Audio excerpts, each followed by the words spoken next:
this fundamental need for closure, for understanding, to make sense of things. And that drive gets amplified massively when the mystery is right there inside the place you're supposed to feel safest. The locked door becomes this potent symbol, a constant reminder of the untold story, the gap in our reality, and walking past it every day. That confrontation fuels the obsession. The silence becomes a challenge. It threatens their sense of self, their family identity. They have to know, and it leads to these incredibly intense moments, almost like rituals. The narrator describes standing there at midnight, ear pressed against the door, breath shaking. Can you just picture that? The silence of the house, just your own heart pounding, trying to hear anything from the other side. It's not just curiosity now, it's desperation. A primal need for answers, to break through that silence. It's the human mind just refusing to be ignored. Yeah. And then comes maybe the most chilling detail, the one that changes everything again. The narrator swears they heard a girl's voice softly humming a lullaby. Okay, let's unpack that. A lullaby. Yeah. That's not just a random creepy noise you can explain away. An old house creaking, the wind. This is specific. It's human. It's just a child, maybe, or the memory alone completely refrains it. From just noises or footsteps to the possibility of someone inside. That detail makes it so personal, so poignant. And the narrator's realization then is just heartbreaking. It's just hearing noises, it's hearing someone inside. It changes the fear, doesn't it? It's not just scary anymore, it's deeply unsettling, emotional, human. The lullaby is absolutely eternal. Psychologically, it adds this layer of intimacy, vulnerability, tenderness almost, that the other sounds lacked, whispers, scratching, footsteps. You can still try to rationalize those. The lullaby, that suggests nurturing, comfort, innocence, childhood. It strongly implies a presence, or at least a powerful, lingering human memory. And that's where the obsession fully clicks into place. The mystery isn't abstract anymore, it's intensely personal, human. And it creates this irresistible urge, almost a moral need to find out. The drive isn't just fear now, it's maybe empathy, a connection to whoever or whatever is connected to that sound. It deepens the motivation entirely. The breach unlocking the past. So the scene is set, isn't it? The obsession is at fever pitch. The fear is mixed with this desperate need for answers, and then, almost like fate, the perfect chance arrives. The parents leave. For the whole weekend, the house is empty, silent, except you imagine, for the narrator's heart pounding. And that moment, full of dread, but also determination, that's the trigger. The narrator decides, it's time. For all these years of mystery, they're gonna open the door. That's the threshold moment, absolutely. You can just feel the internal conflict. Years of obedience drilled into them, fear of what the parents would do, versus this overwhelming built-up need for truth. But at this point, the opportunity plus the sheer weight of the unanswered questions, opening the door feels almost inevitable. It speaks volumes about human curiosity, doesn't it? Our need for closure, how powerful that drive can be, even against fear and family rules. You're not just crossing the doorway, you're breaking this huge psychological barrier in the family, daring to touch the forbidden. It's a rebellion against silence. Exactly. A symbolic act. So the decision's made, they go for it. And the description of the act itself, it's filled with tension. Finding the keys, first, spare keys in a kitchen drawer, like they were. Then at the door, that slow, trembling hands, sweat, sound of the key turning. Every detail is rehearsed.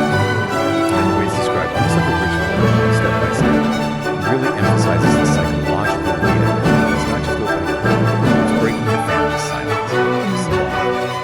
And those sensory details, the shaking hands, the sweat, the sound, they're crucial. They show the anxiety, the sheer magnitude of this moment.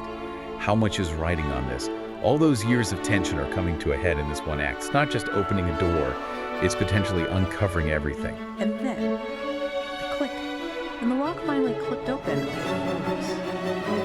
feel that moment of suspension. My heart was pounding so loud I thought the years was turning. Then, pushing the door open.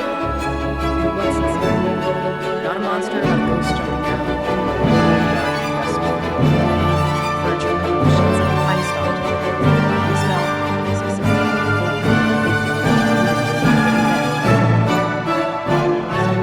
Yeah, it's this brilliant anticlimax that then immediately pivots, doesn't it? The first impression isn't horror. Yeah. It's stillness, preservation, a space frozen in time, the dust, the sheets, it screams unused for a long, long time. And that stillness gives it a different kind of weight.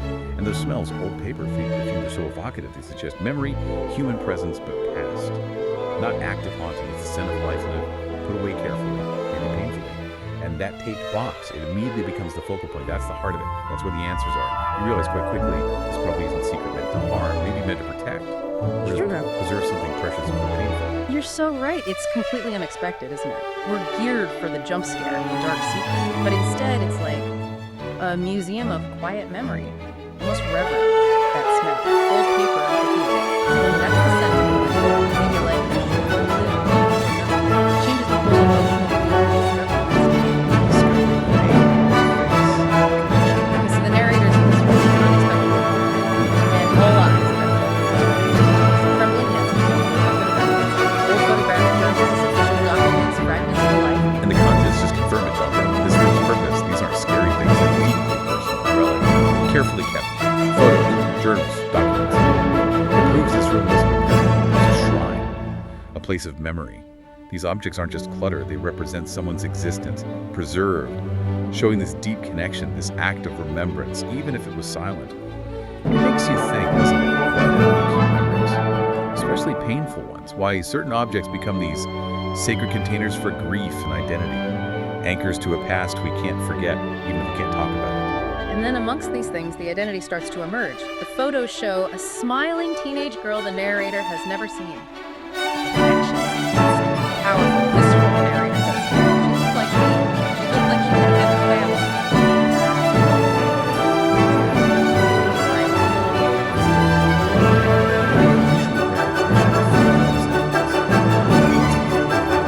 Especially seeing her existence. Even without knowing her, seeing her share memories, it creates some emotional. The missing piece of their own identity just slams into place. And the name Sarah makes it real, tangible. It turns the abstract mystery, the sounds, into a specific person, a hidden family member. And you have to wonder about that immediate recognition, right? That feeling of family resemblance, even with a total stranger. It speaks to something deep, maybe genetic, maybe emotional, that goes beyond conscious memory. A connection that was there all along, just waiting to get met. And just to hammer it home, to make it absolutely undeniable, the box also has official documents, birth certificate, and school reports, all bearing the same last name as the narrator. This isn't just personal stuff, this is proof, legal proof. That's the irrefutable evidence, isn't it? The kind the parents fought so hard to keep hidden. It lifts Sarah from just a face in a photo or a name in a journal to a verified, undeniable member of the immediate family. Birth certificate, school reports, same last name. There's no doubt left. This wasn't some distant relative. This was someone right there in the core family unit. A fundamental truth that was actively, painstakingly erased from the family story, leaving this huge hole. The truth revealed a family's bond. And then, the reckoning, the climax. It finally happens. Parents come home early, find the narrator in the room, surrounded by Sarah's things. What follows is just described as a huge confrontation. Chaos, emotion, the mother just breaks down crying, completely overwhelmed. The father, silent, pale, just standing there, anguish with one another. This isn't just an argument, this is a decades of buried secrets. It captures so perfectly how different the character is. The loss of a it's the release of that suffering.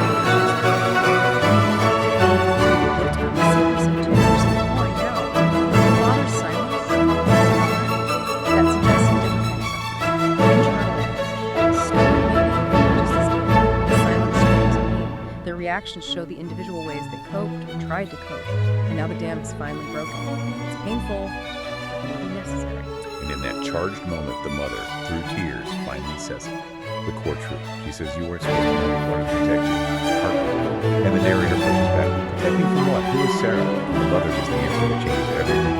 Your sister. That line, it just lands in such a devastating way. It recontextualizes every instant. That lack of protection becomes so tragic. You realize it wasn't just about protecting the narrator. It was probably also about protecting themselves from having to relive it, explain it, from their own unbearable pain. Shock for the narrator, finding out his sister existed. Someone was part of the family's foundation. It's monumental, and psychologically,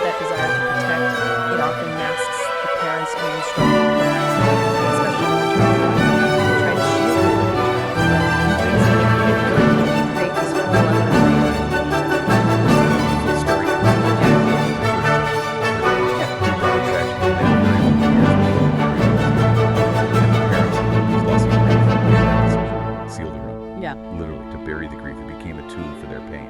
And suddenly, everything makes sense. Horrible, tragic sense. The locked door, the parents' intense reactions, the perfectly preserved room, even the sounds, the lullaby. It all snaps into focus. The room wasn't sealed to hide a monster. It was a monument to loss.